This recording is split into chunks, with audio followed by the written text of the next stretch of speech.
Hey, Raindrops. Yes, another episode of Love and Marriage Huntsville just went off, and I am here with Star and the OG of Love and Marriage Huntsville, LaTisha Moore Scott.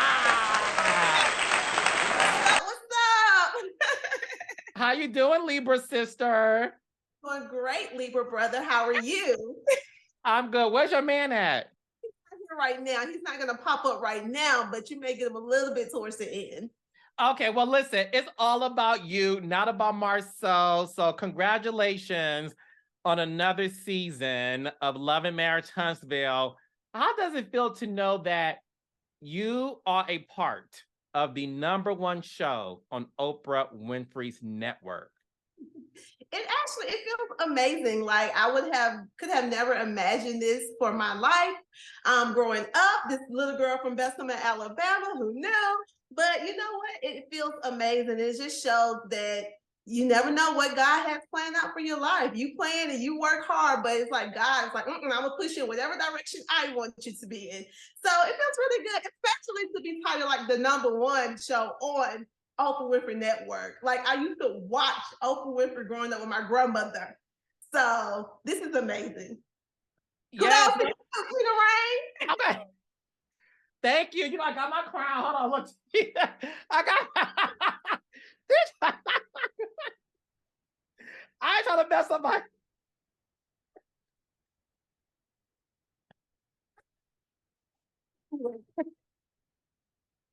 Don't you love it? So yeah, so this I got my crown for king. So yes, honey, I am very, very thankful as well.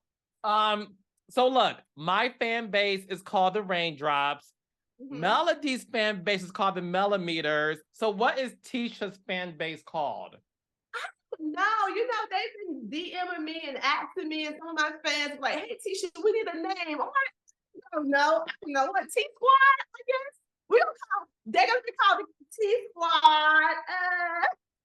Oh, the T Squad, because y'all be also serving tea, Tisha. Now we keep it all the way real. My fans, they don't have time for the BS. They keep it all the way real. They was like, we ain't gonna sugarcoat, we ain't gonna be around the bush with these. These are the facts, and we're gonna put it out there. Well, and business owners too. So, you know, we don't have a lot of time to be on social media starting myth and serving tea. We're working moms, business owners, and wives, and we're happy in our life. Okay?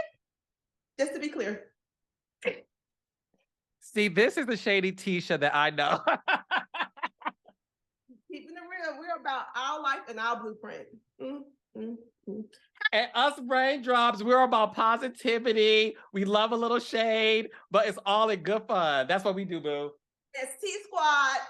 Okay, so we got the T Squad. So let's talk about Love and Marriage Huntsville. One of the things that you and I talk about every once in a while, because it's funny, is when you first started the show and how you were very nervous and you were like, what am I doing right now? And I said, Tisha, if you don't get this together, I'm going to give you a pink slip. So talk to the audience about that, Tisha. Carlos, I was like, people are really interested in me like that. And Carlos was like, Tisha, listen, you're holding back. You need to get it together. You need to show them you. So I'm nervous. I'm an introvert. I work behind the scenes. My husband has a big personality, as you can see. My mom has a big personality, and my mom is a Leo. And I was raised with her. So I've always been like the shy type personality. That's just who I am. So when the show first came on, I mean, I wasn't prepared for, you know, reality TV. I wasn't like planning out like, this is what we're gonna do, this is how it's gonna be. It's our reality. You guys got to see me be me, my nervousness and all. So, and you guys have also got a chance to see me grow. And that's what I like about it being reality TV. Like I started off one way, now I'm another way, and I'm still growing. These are just all stages of LaTisha Denise Moore Scott. You ain't no fucking more. Is that Marceau? More. Tell Marcel to come in and say hi to the T Squad and the Raindrops, please. Carlos, I want you to say hi to the T Squad and Raindrops. Baby, you look good. Thanks, babe. Los, what up, though? What up, dog, King? Good. I'm great. How's it going, Method Man? Man, oh, can I take my hat off? You want to see the hair? No. You know what? We're going to save it. We're going to save it. We're going to save your interview. We're going to save it for your interview, but this is about Tisha, Marcel, not about you today. I just brought her some lunch. Whatever. Bye-bye, Kitty. Wait. Before you go, Marcel, is there anything you want to say to the Love and Marriage Huntsville fans? We love you, and thank you so much for your passion, and your insight on our relationship is like our own TV show. So we get a chance to watch y'all with the comments, and we love it. You guys are so funny. It's the show after the show. Yeah, we love your comments. You love your comments, fans. You guys keep us rolling. You gotta love them. You gotta love them. We love that was the icon, the legend, the man, and the myth, Marcel Scott. So Tisha, let's talk about the fact that one of the things we do talk about on this podcast is going deep in terms of what a reality star like yourself experience. I have noticed that you have taken a break off Twitter, that you're not on Twitter anymore. You decided to remove yourself from it. Explain to my audience why you made that decision.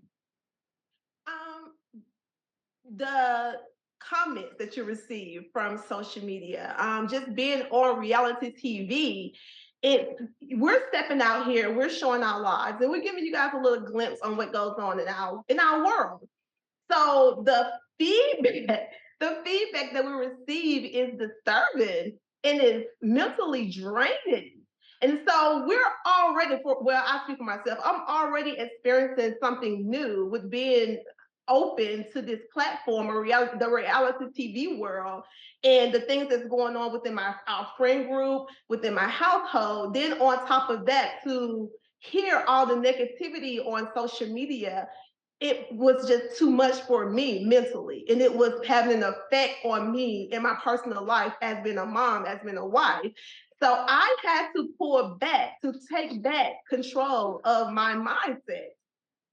I was just not used to all that negativity. Like, I just don't have that type of drama in my life.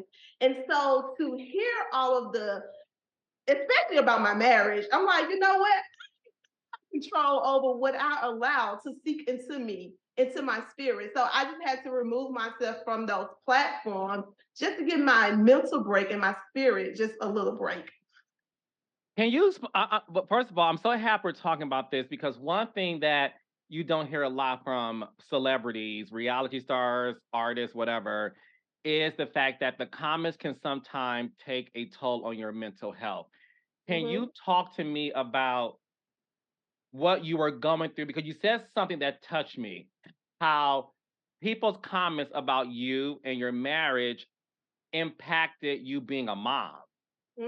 So were you going through a depression? Did you cry? Did you second guess yourself?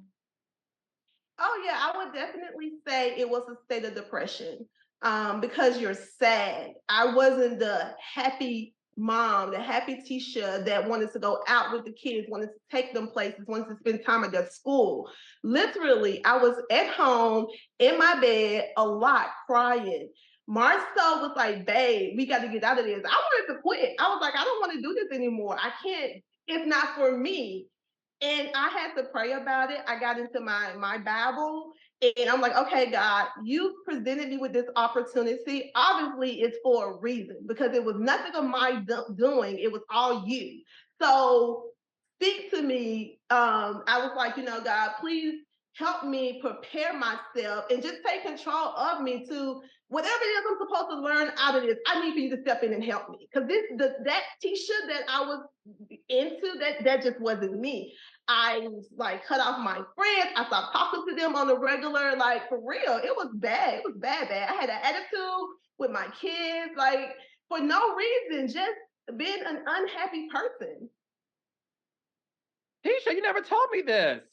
I know, I had to deal with it. Like I literally had to sit back and like, and it was hard for me because I have people coming from my marriage. Then I have my mom, and my mom, played a part in it. The things that she would say, I'm like, you're making it worse for me. Martha was a joker. Martha was like, babe, don't let this get to you. Just let it roll off your back. Then I had, just rumors that was coming out that was lies. I'm like, this is a lot. Like, I don't know what you're trying to say to me, God, but this is a lot. Well, look, one thing I will say is this. And you touched on this a few minutes ago. God will never put anything in your pathway for you just to suffer from it and that be the end result of it, right? One thing I know for sure, and this is me producing reality TV for 15 years, and this is me also having notoriety myself, right? When you are on the verge of a breakthrough and you're breaking generational curses, okay, because you and I talked about this personally, how you put your family on. We'll get to that in a second. You single-handedly brought money into your family. Let's talk about that.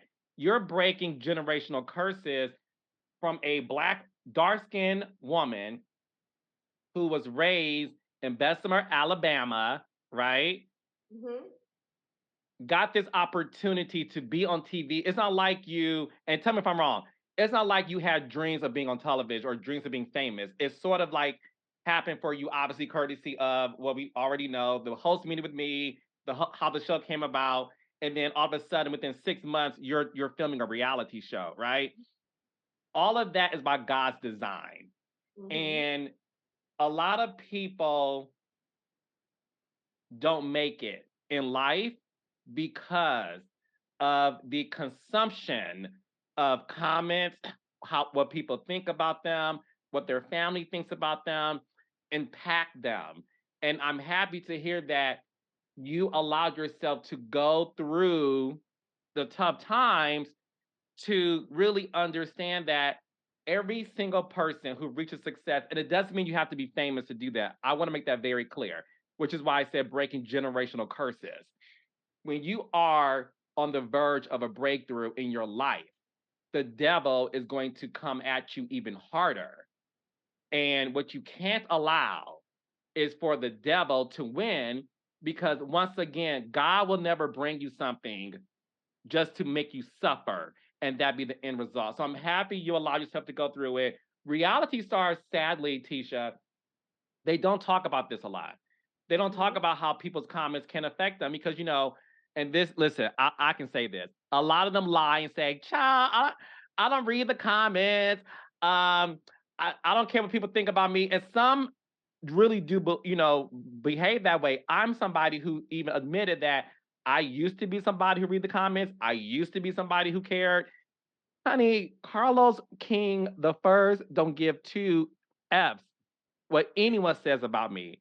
And I'm happy that you allowed yourself to not allow these haters to make you quit a show that is allowing you to bring wealth into your household, baby, and into your bloodline.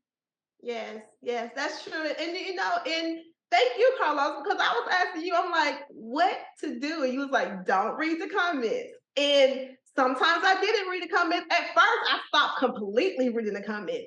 But every now and then, if I'm feeling good, I'm like, you know what?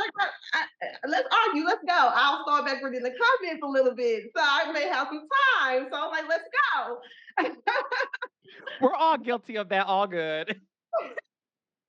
But I've always tried to like be in tune with myself and really just I feel like I have a great relationship with God. And I'm like, my life where it's at today, even with me meeting my husband right after my senior year in college, second semester, met Marcel, got married, the first to have kids out of my friend group. Didn't plan any of that. My plan was I made great grades, good grades in school, graduated with a 3.9 GPA. I had a scholarship, I had internships. My goal was to be a successful businesswoman. I was not thinking about a relationship or none of that. So it's just like the timing of everything in my life. It's like, no, this is all God's plan. It really is. And I want to talk to you about this too. You were very open and honest season 2 dealing with going to speech classes, right? And was really open and honest about being a woman, or just in this case a person, being a person from the South whose speech is different than others, right? I'm somebody from Detroit, Michigan. I have a Midwestern dialect. People talk about the way I speak and enunciate. I don't give a damn. You dealt with that on this show because you allow yourself to tell your truth. One of the things that I wonder if you laugh about this now, because I do, because I think it's silly, and I always like to take somebody's shade to me and turn it around and have fun with it. Mhm. People love to say the word events, right?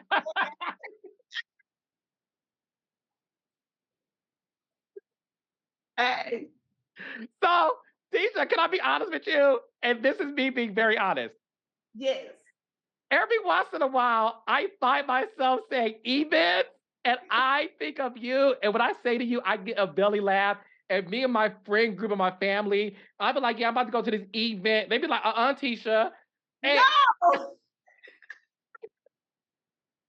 are you able to laugh at people coming at you for saying events?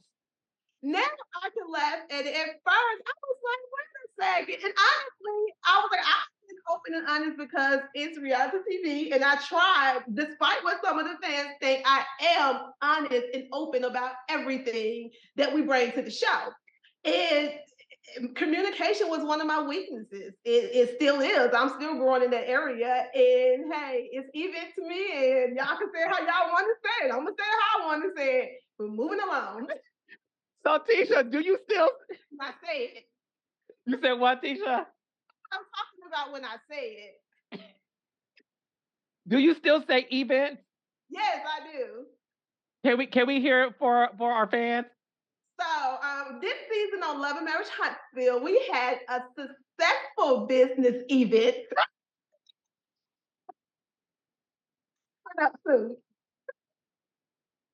Whatever, Carlos.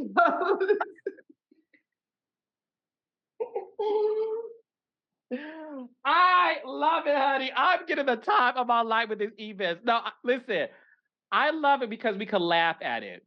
Yeah. And I always tell my reality stars, you always gotta find the fun in it. If you take everything so seriously, you're going to make yourself miserable. So I'm happy we addressed that. Before we get into tonight's episode, I also want to address and have this interview sort of like be Tisha and the T Squad, her fan base, hey T Squad, clearing the air. How do you feel when people say Tisha's stupid, she's naive, she's dumb, she allows this man to control her, blah, blah, blah, blah, blah. Although you obviously are a businesswoman with multiple degrees, let's shout that out. But people still want to throw these names at you. Does that hurt your feelings to know that's how some people may look at you?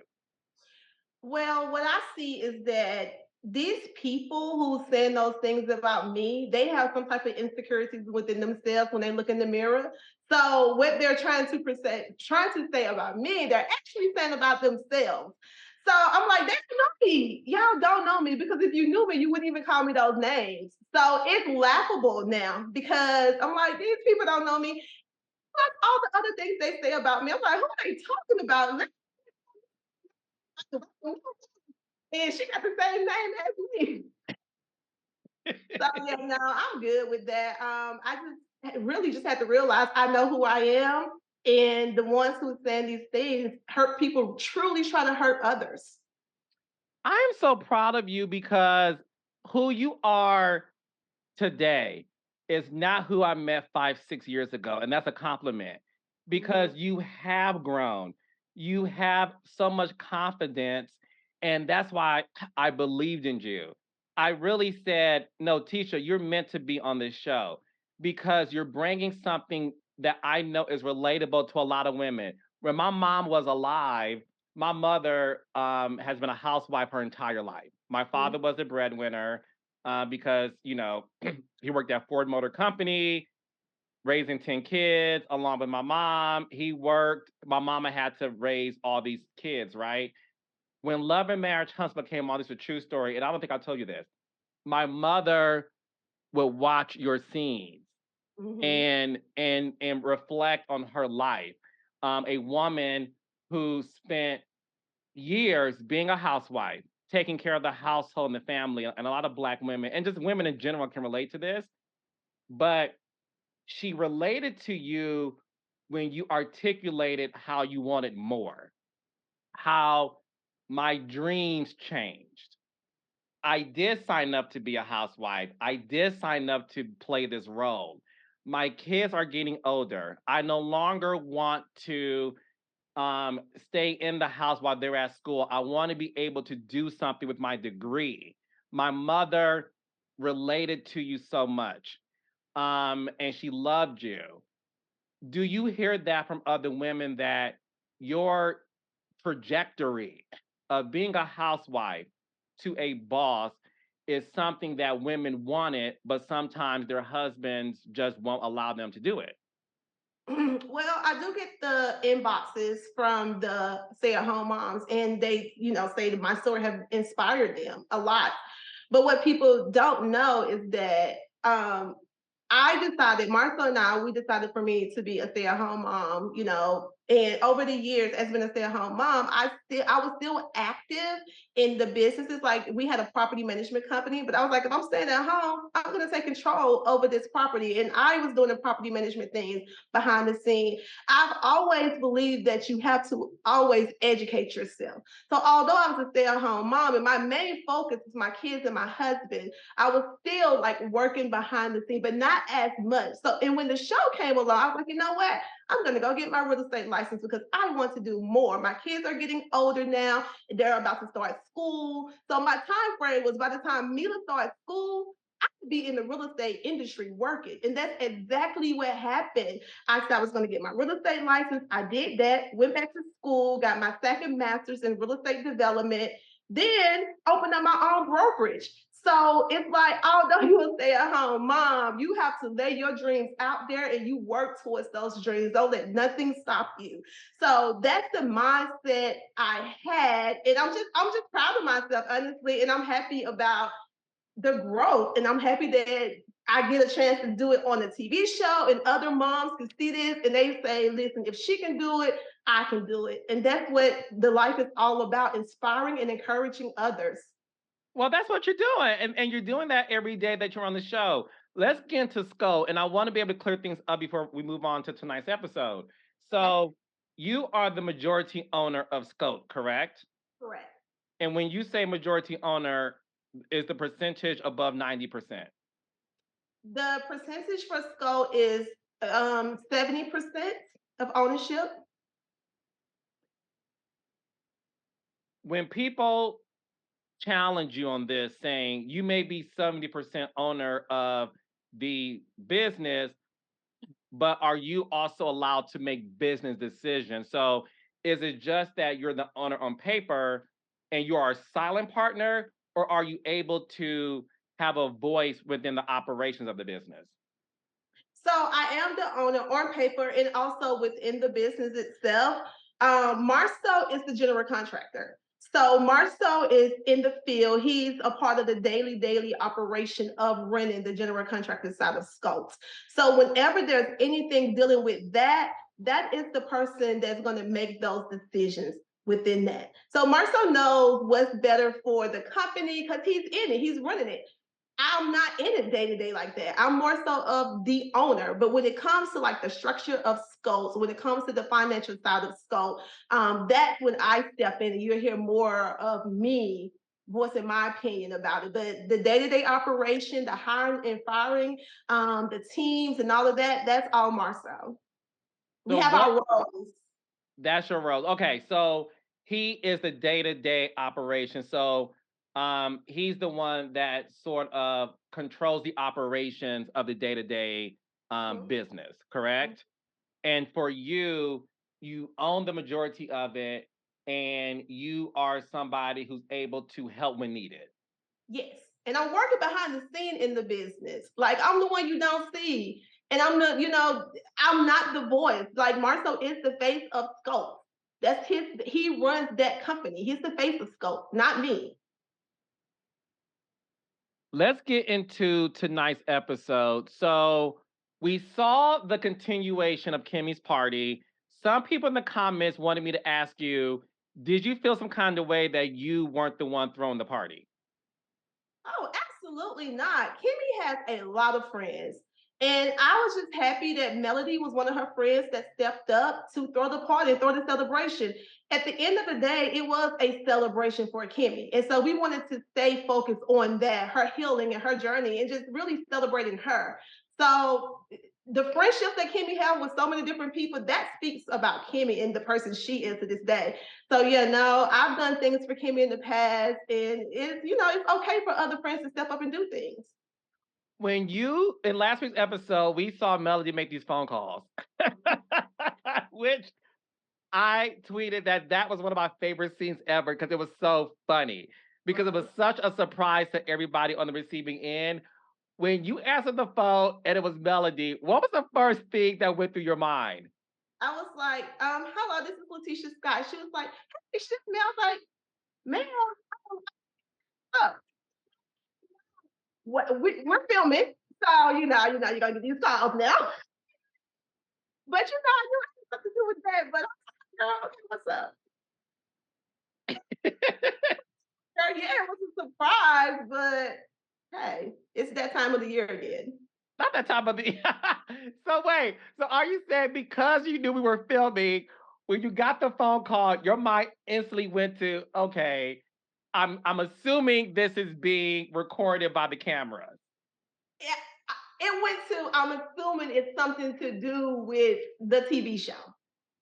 Got it. And Melody wasn't calling me to check on how I'm doing. No, not after that reunion. Whatever happened to those puppets that you had at the reunion? Where are they now? Oh, we moved, so they're in a box somewhere. We like you'll sit on the show. We moved to an apartment while we renovate our current home, so they're not with me. I should have had them. Golly. They're my girls. And listen, I was like, oh, so the puppets don't get a special on the 100th episode. Like, you already know that was a whole moment. I agree with you. I feel like that also should have been included. But look, when you only have a certain amount of time, you can't fit a lot in. Again, I'm not making excuses because I didn't produce a child. So, but I will say that. But I definitely understand where you're coming from, because even when Miss Winfrey said this show is about these power couples and everything else, that is the reason why people really fell in love with the concept and fell in love with y'all. And like you said, because y'all live y'all real lives, drama happens in everyone's life. I got so much drama in my life, unfortunately, that y'all won't see on camera because I choose to not show my life. But it happens. On Love and Marriage. You said what, Tisha? It's an episode with you and your boo on Love and Marriage. Bring them out, bring them out. Come on. My African stays in closed doors, honey. You won't ever see any of that, Tisha, because let me tell you something. I was always taught you don't get high off your own supply. You're so hype and stuff. Like, I think that would be a whole another level to the show. They'd be like, oh, okay. No.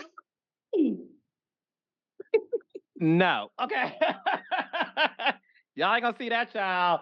I talk about the African, but you ain't gonna see the African, honey. At least not anytime soon. So, going into tonight's episode, we did see you have a conversation with your cousin Courtney, who, by the way, your family gene pool, y'all are your family got some beautiful women, Tisha. You. I mean, gorgeous. So we saw you talk to Courtney and dealing with obviously what's going on between you and Keke. Let me ask you this. When you saw Keke in the main titles, what was your thought? I was happy for her. She wanted to be a part of this, like from day one. I remember the first week we started filming this show. She wanted to bring something to the house to present to Brent. And I'm like, I don't even know these producers myself. I'm like, give it some time. Once I get in, you're gonna come on. So, for her to be where she's at right now, I'm happy for her. She wanted it, she got it. Oh, I didn't know that, Tisha. Yeah. No shade, for real. That's what happened. She'll tell you. Well, we are booking Keke for a future episode of the podcast, so I'll ask her. But wait, so Keke always wanted to be a part of Love and Marriage Huntsville, even before season 1 aired. Yeah. Tisha, let's have a conversation. Because now I'm getting to understand a lot more about the situation. Okay. Number one, raindrops and T Squad. Y'all seen me gag because I never knew that. This is why I love my podcast. Okay, so you know what, Carlos? Let me clear it up a little bit. Because she may say this. It wasn't Love and Marriage Huntsville she wanted to be a part of. She always wanted to be on TV. So when she offered to bring a strip to my home to give to the producers, it was for a show that she wanted to do. So Keke always had aspirations of being on TV, but you never had aspirations to be on TV. Correct. That's okay. Correct. Okay. So when not Tisha, Lord Jesus, y'all look alike. So there you go. No, when Keke got on the show, you knew she was filming, and what you said after reunion was, and I remember this so distinctly. Now it makes sense. When you found out Keke was filming, you was like, all right, girl, this is what you want, so do it. Make sure you're good, and I wish you the best, right? She filmed with me first. I brought her on. We did 2 scenes together. One was for the Hey Brown Girl event when I allowed her to come and be the speaker because I know she wanted to be on TV. So I'm like, my thing is, as friends, family members, whatever, even though her and I wasn't even in a really good space at that time, but this is your dream. So whatever I can do to help you out, I'm going to try. I'm going to use my resources to do it. I'm just that type of person. So I allowed her, asked her to come on and, to speak on the Hey Brown Girl with me because she wants to be, at that time, she wanted to be a speaker. And I talked to her after I found out she was on the show. And the second time she was on the show with Mel at the Christmas thing, I was like, well, girl, had I known you wanted to come on to be messy, we could have had a whole different, our things would have been totally different. But yeah.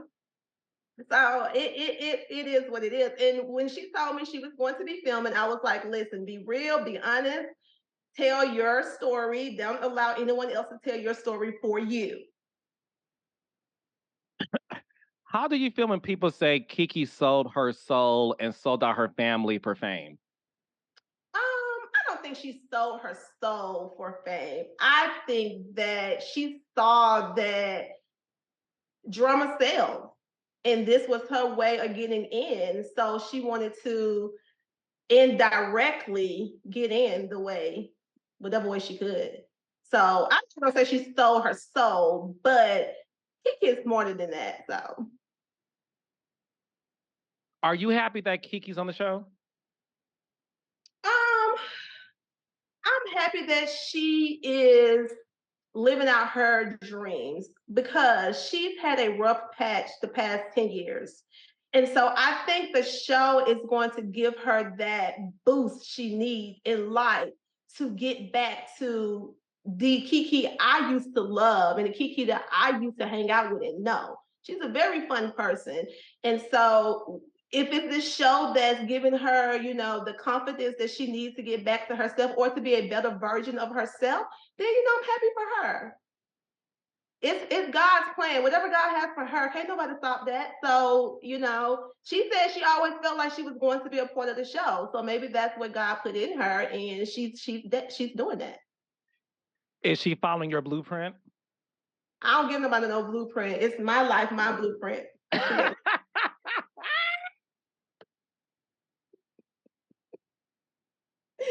She's following her own blueprint.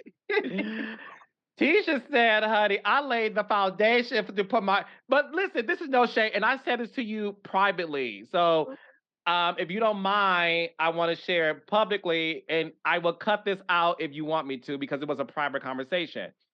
I did say to you privately how you should feel proud that you set a stage for your family to eat off of the table that you set. Mm-hmm. You know, I look at you as somebody who, at the end of the day, and let's just talk about it. If you weren't on the show, we would have never met your mom, Miss Wanda, and we would have never met your cousin Keke. We would have never went to Bessemer and saw like this extremely hilarious family. Um, that Uncle Bernard and everyone else. And how's your brother doing? He's doing great. Okay. He's doing great. We actually have a family trip coming up with just my mom and her kids and her grandkids. So, Yes. Okay. yeah. Come on, say hi. So I said to you privately that you should be proud of yourself because you are breaking generational curses and you are allowing your extended family, immediate family to, and when I say this, I'm not being shady, to eat off your table. Do you recognize that sometimes? I did not until you said it to me, and I was like, you know what, Carlos, I never even thought about that. But I mean, I'm happy. I'm happy that, and that's what life is about. When God bless you, you bless others. You know, you're put in a position to help others. My family, we grew up on the south side of Bessemer, Alabama, grew up in the projects. I never lived in a home until I purchased my first home myself when I got married to my husband. So to see where we're at right now and to witness this on the #1 show on Oprah Winfrey Network, it's amazing. Like you get to see my younger cousin Courtney, tonight, and she's giving us advice because she also talks about how Keke and we're part of the older cousins. So Keke came to Alabama A&M first, then I came to Alabama A&M. So it's like we've just been making these stepping stones for each other. Like she's inspired me in a lot of ways. I'm not gonna say she have not. Keke has encouragement, inspired me in a lot of ways. I got a full ride scholarship because she told me to go apply for this scholarship. So it's just how it's supposed to be in life. Teach one, reach back, and help each other out. So I'm happy to be in the position to do that. It's better, better to be positive and put money in my family pocket versus, being negative and taking money out. So Have they ever said thank you? no. And you know what's so funny, Carlos? I said after you and I had the conversation, I had that conversation with my mom and I had it with Keke. And so my mom was like, well, you should be thanking me because I always said you was gonna be on TV. Okay. And then Keke was like, well, yeah, because, I came to A&M and then, we set the way for our younger cousins. After I came to A&M, you came to A&M, my sister came, my brother, but neither one of them said, thank you, Tisha, you're right. But, hey, I don't do it for that. You brought it to me. I brought it to their attention. And so, yeah. How do you feel when people say, have you ever thanked Melody? If we would you say it's the same in that regard, or do you think it's different? Well, what people don't know is that we actually did. When we got the show, we was like, wow, thank you, Mel and Martell, because we never thought about this. But, that was early on in the beginning. So a lot of people don't know how our relationship was in the beginning. Before all of the drama, before everything, it was, a thank you to them. And I was That's like, well, good. and it was like, they could thank us too, because they did come to us and was like, listen, we pitched this show idea about the combat group and we need y'all to be on board. So it's a lot of thank yous that can go around. But yeah, we absolutely did in the beginning. Okay. Well, listen, I think that's all that matters because one thing that I will always say is, and maybe it's just me, how I'm built, I never see the issue is saying thank you to somebody who helped you. I mean, if we could say thank you to the person holding the door for us to enter a grocery store, if we could say thank you to our mailman for dropping the mail to us instead of the mailbox, I don't I will never understand what's so hard in saying thank you to somebody for providing opportunities. I thank everybody all of the time in my life because yes, God has blessed me with this life that I wanted for the, forever. I didn't see it being this, but I'm thankful that it is this because he knew better than me. But I'm also thankful for everybody that comes across my path. I thank you. I thank the cast. I thank everybody I work with because at the end of the day, I will say this, and I'll speak for myself. Yes, I'm the king of reality TV, and yes, I've been producing shows for X, Y, and Z. I will always thank my cast and my crew because at the end of the day, my shows aren't successful if my cast don't deliver. My shows aren't successful if my producing team and my camera operators, the sound guy, the post team, everybody, we all play a role in the success.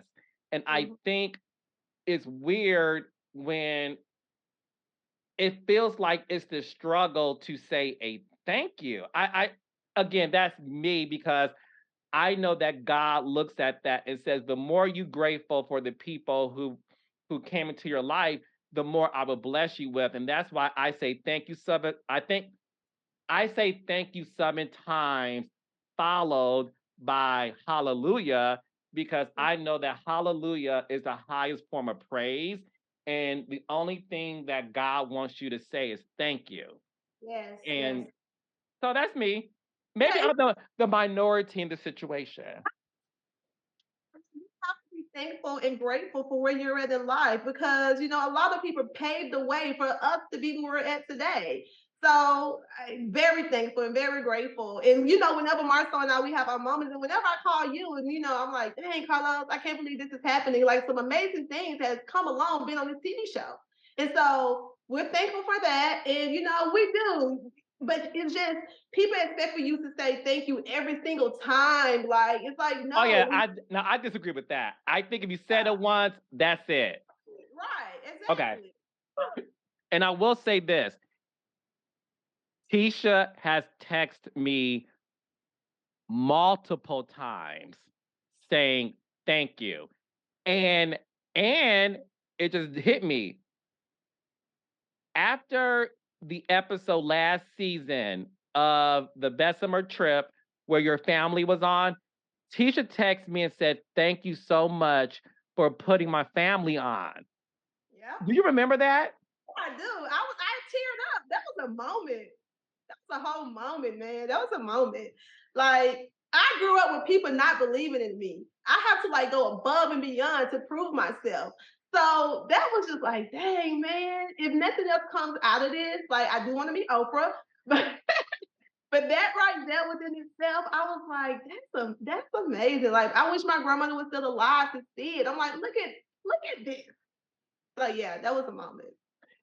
Don't worry, child. Oprah shot it off the show. So the next step is you meet you. I listen. I strongly believe is going to happen because I never.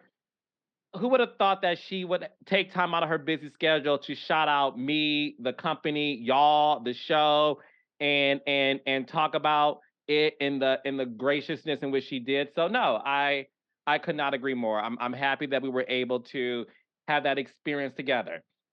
Even tonight, we saw that you and Keke met up in the boxing class and y'all sat down and really hashed out the history of your relationship and where things can go from here. The episode ended with you saying to her, what if I touch on your marriage? What if I did that? What were you trying to get her to understand when you brought that up? I was just trying to get her to understand the damage she could have done when she said what she said. Like, we're already not in a good space. You're Marcel, y'all not in a good space. So why would you come on here and say anything about my marriage? Like, why? What good did you think was going to come out of it? Although she was like, well, I really didn't say anything. You don't speak on it, period. Because, and that's the thing I'm getting fed up with this season on the show. I've allowed these females, not just Keke, but other females on the show, to speak on my marriage, to give their opinion, and I've been quiet. And I'm like, oh, I'm over it. I'm over it. You keep coming for me. You've been poking me long enough. I'm about to come out and start saying what I heard or know about you and yours. So that was my thing to her. Like, what if I did that to you? And in this scene, you also gonna see, I mean, also in this scene, I expressed to Keke, what's the real issue? Because 7 years ago, we was down this road. We talked on the phone 3-4 hours, hashed things out. But then last year, you're saying that you're still upset with me. Like, you can't say I moved on or I've forgiven you or forgave you, but then you keep coming around saying no, no, no. So I was trying to get her to realize or to see what's your real issue with me. It's something. You have a real problem with me, and I need for you to admit it to yourself so you can move on, truly move forward. Your mother made a comment last season, excuse me. Your mother made a comment last season intimating that as little girls, you two were pitted against each other, and there were these allegations of jealousy that you were jealous of her, she was jealous of you. It, were you guys always pitted against each other as little girls? No, Keke said that, and I asked her, I said, where did you get that from? Because nobody ever said that. Nobody, none of my aunties or uncle ever said to me, Tisha, you need to do this better than Keke, or comparing me and Keke. I never heard it. It never took place. So for her to say that, I was like, maybe that's in her world. Maybe that's what her parents did. I don't know. I didn't receive that information from my aunties and my uncles growing up. And Keke and I, we didn't even start hanging around each other until we was in middle school. Like, she was 13, I was 12 or 13. Like, we didn't even start hanging around each other until we was in middle school. So I don't know why she said that, but no, it was never a conversation in my household. Now, of course, Black families, they always feel like somebody's jealous of somebody. And I'm like, why? We all in the same place in life. Like, why do I feel like somebody got it? Oh, you jealous of my house bigger than yours, my car better than yours. Like, it's crazy. And it's Black families. But I pay that stuff no attention. What we're going to see the rest of the season is definitely, I don't want to spoil it, but what I will say is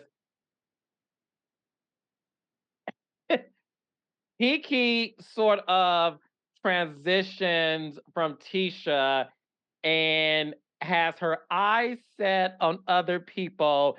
Next week's episode, LaTisha, more Scott. Tisha throws a spa night.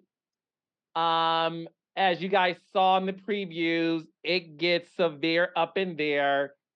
And I don't want to spoil it, but the only thing I would say is the OGs of the show sat back and did this.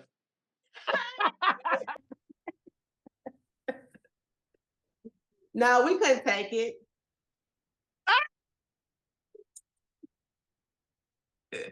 Tell us a little bit, without spoiling it so much, what they can expect from Spa Night.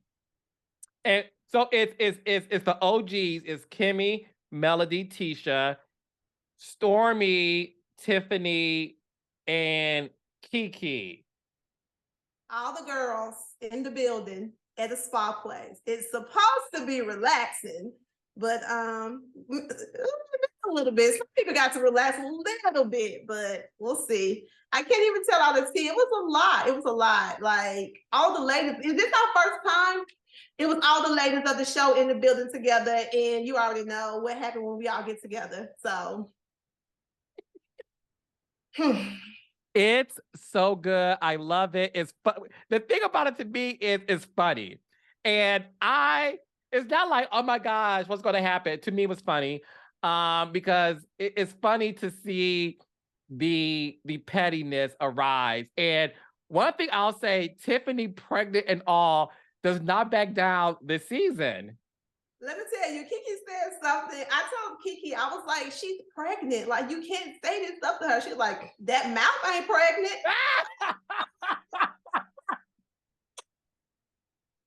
So that's an indication of how Tiffany was like bringing it this season.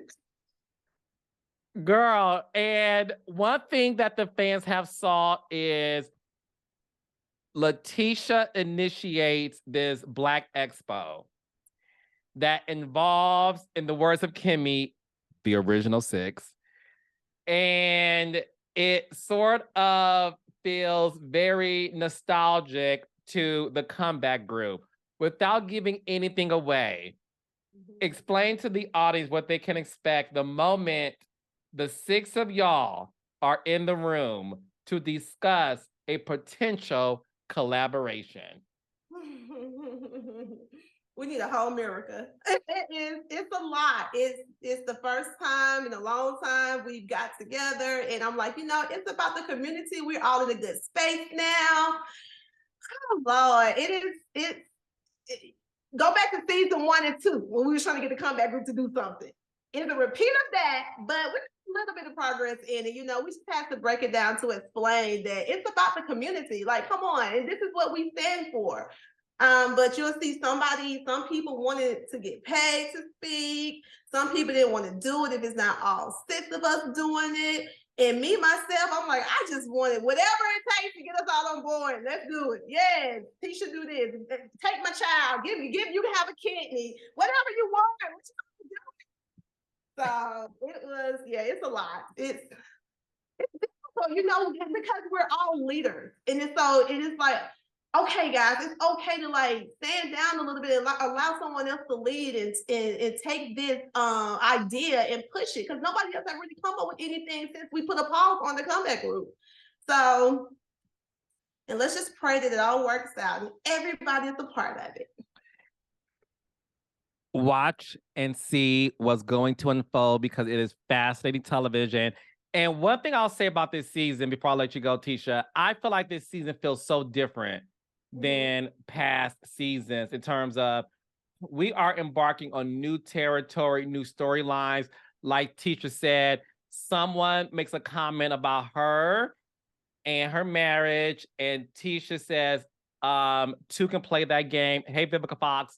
And in addition to that, I don't want to spoil things, but let's just say you're going to be very surprised to see how Tisha, Melody, and Kimmy are able to come to an understanding of moving forward. And to me, it's one of the most beautiful moments that you're going to see this season. And I love this season. I really do. We're only, of course, 2 episodes in. After next week's episode with the spa night, things get severe up in here, but it's so different. It's new storylines, and I just can't wait for people to see it. I can't wait. I'm excited about it. And then, I'm excited that they get to see some of the new cast members and just learn a little bit more about them. So yes. And no, it's good. So LaTisha, I'm so happy that you came on the podcast. I adore you. I love you immensely. I am so proud of your growth, because again, who you were the first week of filming, you are not that person today. Like I said in another special we did, the reunion special, I said, honey, Tisha found her voice and she is reading the girls, honey. Yes, I love it. Continue to be you. Continue to be a beautiful light with your beautiful family. And I want you, if you don't do anything else, I want you to give yourself enough credit for what you brought to this show, what you're bringing to this show, and what you brought to your family, because, like I said earlier, you are single-handedly creating wealth for your family, for your bloodline, and for future generations. And although you may not get a thank you from other people, I just want to say I thank you as a Black woman for providing these opportunities. So you have my respect and you have my love. Thank you, Carlos. Thank you so much. And you bring out the best in us. That's all I can say. It's a joy working for you and working with you. Thank you, LaTisha. Let the girls know, honey. Okay, let them know they can find you, follow you, and support you, boo. Yes, you guys can follow me, support me on LaTisha Moore Scott on all platforms. Also follow Macy and Mila. Like, I have some things in the works for Macy and Mila. They're getting expensive, so I'm teaching them how to make their own money, and we're having fun with it. So follow them too at Macy and Mila. All right, so I'll see y'all next week. Don't forget, every Saturday, 8 o'clock, 7 Central, Love and Marriage Huntsville is back. and better than ever. And in the words of LaTisha Marceau, we are back to business. Hey, back to business, baby. See y'all next week.